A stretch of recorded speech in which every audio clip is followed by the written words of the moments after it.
on the win. I know it's been a while since you've got to do one of these post-fight scrums as a winner. So I guess what are the emotions after the two Nick fights fell out? You got Themba, and it was a quick win.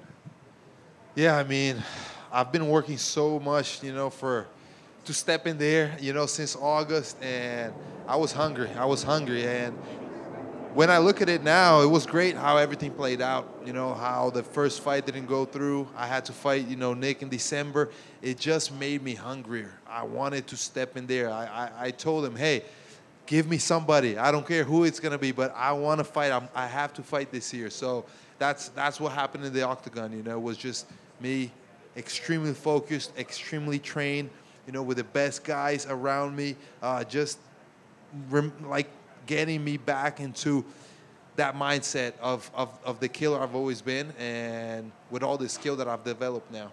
We're accustomed to seeing you in these wars, these bloody fights, but I don't think any of us envisioned it would go that quickly in there tonight. So is that how you envisioned the fight playing out? Or are you expecting like a back-and-forth fight with Themba? So, Gilbert, Gregory, and especially Gilbert, he was always telling me, like, man, you got in so much better, but now it's time for that old, Vicente Luque to get back in there. And we've been talking about that. But this week, all of us, we were together in the room and talking about it, and we were, like, training, and they just could see, like, what's going to happen is not the old you back, but it's something better, it's something new, and it's going to be amazing. Now, when I stepped in there, I expected, a war. I expected a battle, back and forth. I know how Themba, how tough he is and how hungry he is to get a win. So I expected a back and forth battle, but I was ready, and I was ready to get the kill as quick as possible, and it happened. This win made you the fourth most wins in UFC welterweight history total, and the second most finishes ever, only behind Matt Brown. So are these, like, Michael Chiesa was just in here, and he's 3 rear naked chokes away from surpassing Damian Maia for most rear naked choke wins. And he said these are goals that he builds for himself so he can keep fighting and get back to the gym. Are you similar, and you see these records within reach, and that's what's now motivating you outside of the title? No, that definitely motivates me. That's always been, I'm here to be a champion, but I'm here also to, be part of the history of this sport, to be one of the greatest at this sport. And I think that's what it's about, about doing things that other people haven't done. And I don't not only want to get those records, but even maybe extend them to a level where, nobody else can reach me again. And yeah, it's awesome. I've been working hard, and it's great to see all of this, working out in there. Obviously, you had the couple delays with the Nick fight, but you seem relatively unscathed. You're not hurt or anything. So I guess when do you want to get back in there, and what do you want 2025 to look like for you? Yeah, I mean, for me, this fight was closing out the year in the perfect way for me to start, my way back up to the division. My focus has never stopped being a champion, and that's where I'm going. So 2025 is that run for the title, and I wanted to start, I want that Miami possible card that is going to start. I want a top 10, but I have an exception. If Masvidal really wants to step back in there and, he wants to get it done, I would love to have, a battle against him. I mean, he doesn't have an opponent, and he does want on that Miami card. Yeah, and I want him as an opponent because I know it's going to be a war. I know the fans are going to enjoy that, and I know that we both can deliver a battle. You obviously have the big welterweight fight later tonight, the welterweight fight next week. I think Leon said he was going to headline the London card, but he doesn't have an opponent yet. So are you waiting for some stuff to play out, or are you going to approach the UFC maybe tonight, go up to Hunter and be like, hey, Masvidal in Miami sounds real good? I mean, I'm going to go. I'm going to eat something. I'm going to, enjoy the win, talk to Ali, my manager, and we're going to plan. Maybe we sit tonight with the UFC. Maybe we'll study. We'll see. We'll see. Vicente back here. Congratulations. Can you just walk me through that entire sequence? Because on television, that looked like one of the most violent submissions that we've had all year. Just what was it inside of that moment for you? So, warming up, me and Gregory, RoboCop, we were going to battle in there. I literally had fights in the locker room because I wanted to be really sharp. They wanted to have me really activated for this fight, and that's why I think the fight played out as it did. I was sharp, I was seeing everything in there. Themba threw some good, hard calf kicks, but they weren't so damaging. I was just getting my distance, and once he committed with the combination, I'm really good at intercepting combinations and just being able to counter at the same time. And I got that counters. I rocked him. For a second, a split second, I was seeing, do I ground and pound? But then he started getting up. I saw the opportunity, to go to the anaconda. And once that's locked, it's done. I knew I was going to get the finish at that point. What was the vibe this week? Because obviously you have your teammates Gilbert and Gregory with you. Shavkat's obviously in a big fight on the card, and he's spent much time at Killcliff. Just what was it like having so many teammates present to have that vibe? It's been great. This was the best fight week of my life ever, just the energy. My brothers with me. We were all like, we would say like we're here camped for war. Before war, everybody, the whole army goes and camps, and they stay there waiting, for time for battle. That's what we were doing, step by step, every day, focusing on the wake-up first. We got that down. Then we focused on that fired me up. The face-offs, that was a different, face-off for me. Not many people know, but Gorimbo was, a little bit excited in the back. He tried to get in my mind a little bit, so that just fired me up, to get in here and just throw down as I did. And yeah, it was a great fight week, and having my brothers with me just made it even, greater. You touched on it a little bit. You have these guys, and it's not a new thing. Obviously, you guys come to America, live here, train here, but when you have these guys, Gilbert, Gregory, so many of your countrymen from Brazil, and now you have this community in Florida and you're able to train together, just how invaluable is that to have guys who know what it's like to have made that journey and now be here in your professional career? Man, that is fundamental. These guys are my brothers, not only from training, but from life. We go to the same church. We share the same faith. We strengthen each other. We keep each other real.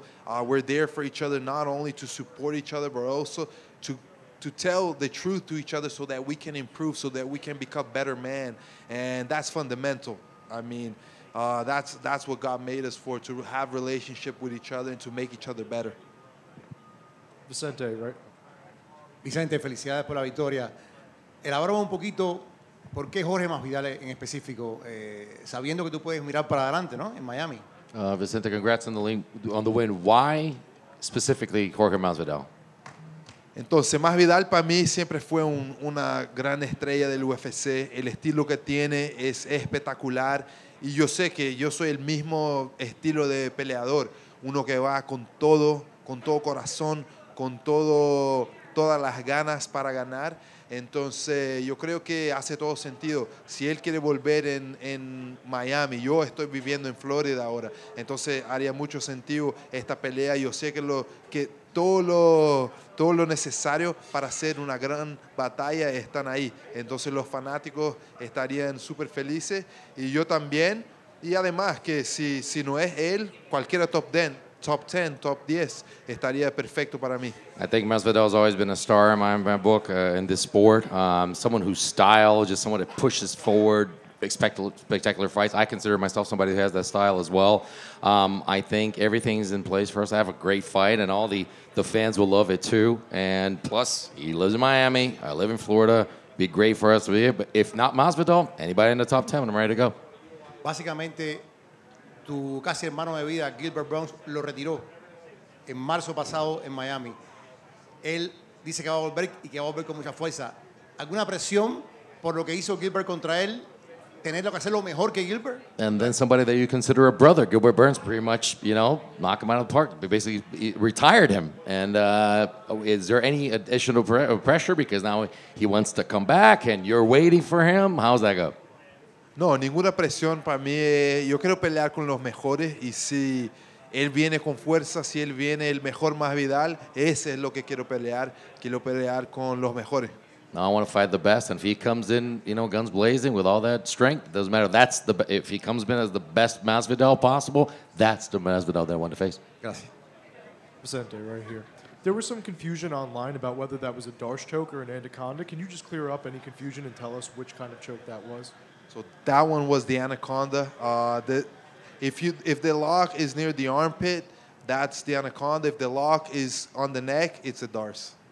So we talked earlier this week about you entering your 10th year in the UFC next year. Well, you actually just got your quickest finish of your UFC career. How does it feel to be putting guys out as quick as ever going into year 10? Man, that's amazing.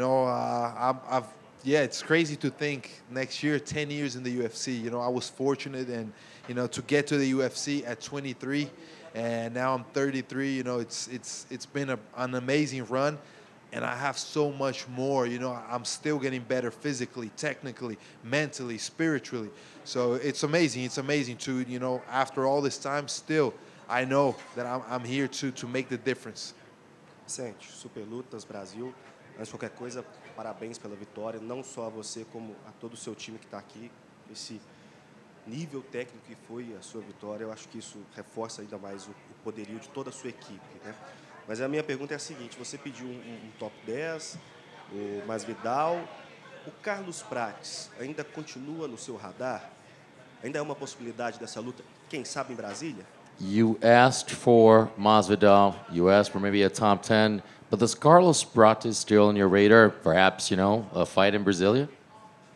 Então, primeiro, obrigado aí pelas felicitações. O Carlos Prates é um grande lutador, eu não sei exatamente, ele está dentro do top 10 ou ainda não? De pronto eu não sei te falar. Desculpa. Tranquilo. Assim, se ele está dentro do top 10, ele está incluído na lista. E eu falei, né, uma exceção ao top 10 seria o Masvidal, pela história, pelo o legado que ele traz, o estilo de luta. Eu acho que é um cara que vai fazer uma grande luta, né? Uma oportunidade de dar um grande show para o público e uma alavanca na minha carreira. Agora, o Carlos Prates, estando dentro do top 10, ele está nessa lista aí de possíveis adversários. E Brasília, cara, quando eu tiver a oportunidade de lutar em Brasília de novo, vai ser uma felicidade gigante, né? Eu tenho tanta família lá, não moro mais lá, mas é a minha casa. I've said, listen, as far as Carlos Prates, is he in the top 10? Or if he's not, I don't know. So, tá em 13, só para você saber. O Carlos Prates é 13. So Carlos Prates is 13. I would still love to fight Masvidal because I consider him a great star in the UFC, somebody that has a history in this organization would be great. But to fight anybody in Brasilia, I don't live there anymore, but I mean, have all the family, everybody. Those are where my roots. It would be amazing to fight there. But again, if someone's in the top 10, I will face them. Só reforçando a pergunta rapidamente. A única condicionante é essa, o top 10. O Fabiano nos informou aí, está no 13. Então, refaço a pergunta. O Carlos Prates está do seu radar sendo o 13º? So the condition is top 10, knowing that he's number 13. Is he still in your radar being 13? Ainda não. Pega mais uma vitória, entra no top 10. E assim, só para falar, o Carlos Prates para mim é um grande lutador, um estilo fenomenal. Me amarro em ver as lutas dele. Eu já caminhei aí uma caminhada grande, eu quero um top 10. Quando ele chegar lá, estamos em casa, a gente fecha a luta e sai na mão. Not yet.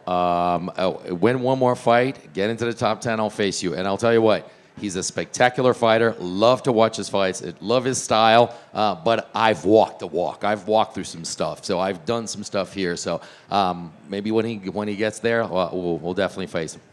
Hey, Vicente, right at the back, right straightforward. I asked you earlier this week about being the underdog in this matchup. Do you feel like, in hindsight, people overlooked you a little bit in this fight? I mean, in a way, yeah, I get it. Like, it's hard, the fans and the media. I understand that they have an external look, so they can only see what happens inside that octagon, and that's so little. That's not enough for you to really know what's going to happen. So I know why I was the underdog. I know why maybe Themba thought that he was going to have an easy fight. I know why a lot of people thought, I maybe am not the guy that I used to be, and that just fueled me. That just made me even hungrier, and I wanted to make a statement tonight, and I did. You said earlier this week that against Joaquin Buckley, you weren't at your best. Did you feel at your best tonight? I felt at my best tonight. You know, best not only saying, oh, I was as good I was in the past. No, I was better than ever. Like everything was there, all that will to fight, all that fire to fight, plus the skills, plus everything I've been developing physically. So yeah, this is the best version of me, and I'm just gonna get better. Thank you. Felicidades con el triunfo, Vicente. Cuando hablamos con usted y con Themba, uno de los dos dio un pronóstico que iba a haber una finalización. No fuiste tú, pero sí pudiste cumplir con la promesa que hizo Themba. ¿Cómo se siente que alguien dijo que te iba a finalizar, pero desafortunadamente no fue el caso y triunfó? Well, we asked Themba this week. We asked both of you, but we asked Themba this week, and he said there was going to be a finish. Yes, there was a finish, but not by Themba. How do you feel about the fact that you fulfilled his promise? Sí, yo creo que él tenía muchas ganas, él estaba muy enfocado. Yo no sé si él puede. Es difícil, si tú miras mis peleas, si tú sabes el peleador que yo soy, tú sabes que no va a ser una pelea fácil. No importa el momento, sí, yo perdí unas peleas, no peleé tan bien con Buckley. Si tú vas por ese camino, te va a ser más difícil. Por eso yo siempre me preparo para pelear el mejor. Para mí, yo fui a pelear el mejor Themba Gorimbo. Yo sabía que iba a ser una pelea dura, yo sabía que él tenía hambre y por eso gané como gané. Entonces yo creo que no podemos subestimar y sí, estoy muy feliz de cumplir con la predicción. Yeah, I mean, he was very eager, very focused. But you know, if you watch my fights, you know it's gonna be it's gonna be a tough fight. You know, if you see, listen, I've had fights that I wasn't all there. We'll talk about Buckley, but I mean, you see, you're gonna get ready for war. Today, I prepared to face the best Themba Gorimbo out there. And that's why I was going for. So I went with everything, and you saw the result. But yeah, I'm happy to have fulfilled this promise. Y finalmente, cuando hablaste con nosotros, aparte el miércoles, dijiste que parte de tu carrera, parte de tu legado es tomar estos grandes riesgos. Tomando este riesgo, agarraste una de las más tremendas, pues, el sometimiento de la noche, posiblemente que iba como un bonus. Qué lindo sería poder terminar el año con esos extra $50,000, que es la recompensa de este tremendo riesgo en la jaula. On Wednesday, during media day, you said, my career has been about taking risks. That's what I'm defined by. And today, you went there, you got the result because you took a risk and you went for it. Possibly for a bonus. How cool would it be to finish off this year, this great win and taking that risk and paying off for the bonus? Eso sería genial, sería fantástico para mí. No solamente por el dinero, porque sí, por supuesto, es bueno. Vamos para Brasil ahora, para el final del año, entonces ir de una forma con un bono mejor. Pero por el lograr la victoria de la forma que fue, poder tener el reconocimiento, no solamente de los fanáticos, pero del UFC. Tú hiciste algo diferente y que merece un bonus. Eso me encanta también, el reconocimiento del trabajo que yo hice. It would be amazing. I mean, not just because of the fact that you get the money's great. Going to Brazil at the end of the year, how awesome we have the money, but it's for the recognition. To be recognized for the work. Listen, you did your work. You came over here. You delivered on it. And the recognition from the UFC that I did what I did. So it would be amazing to get a bonus. Felicidades. Gracias. Gracias. Thank you, guys. Appreciate it.